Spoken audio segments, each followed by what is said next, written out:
আলিয়া ভাট তার ইনস্টাগ্রামে তার ব্যক্তিগত জীবনের কিছু বিশেষ মুহূর্তের হৃদয় ছোঁয়া ছবি শেয়ার করেছেন, যার মধ্যে ছিল নতুন বাড়ির গৃহপ্রবেশ অনুষ্ঠান, মেয়ে রাহার জন্মদিনের উদযাপন এবং বোন শাহিন ভাটের জন্মদিনের এক মিষ্টি মুহূর্ত। কিছু ছবি সেখানে উপস্থিত ছিলেন তার স্বামী রণবীর কাপুর এবং শাশুড়ি নিতু কাপুর। বিশেষ এই অনুষ্ঠানে পরিবারটি প্রয়াত ঋষি কাপুরকেও স্মরণ করেছে। কিছু ছবিতে দেখা যায় ছোট্ট রাহার জন্মদিনের আনন্দময় মুহূর্ত। তিনি পোস্টের ক্যাপশনে লিখেছেন, নভেম্বর 2025 তুমি ছিলে 1.5 মাস।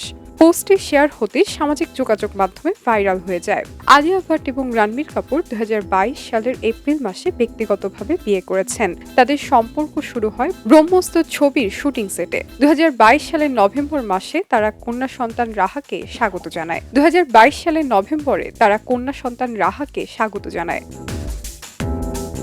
আলিয়ার সামনে বেশ কিছু বড় বাজেটের সিনেমা রয়েছে। তার আসন্ন ছবিগুলোর মধ্যে রয়েছে আলফা, যেখানে তাকে অ্যাকশন প্যাকড সাহসী এক চরিত্রে দেখা যাবে। এছাড়াও তিনি অভিনয় করেছেন লাভ অ্যান্ড ওয়ার ছবিতে, যা পরিচালনা করেছেন সঞ্জয় লীলা বানসালি। এতে সহ অভিনেতা হিসেবে রয়েছেন রণবীর কাপুর এবং ভিকি কৌশল।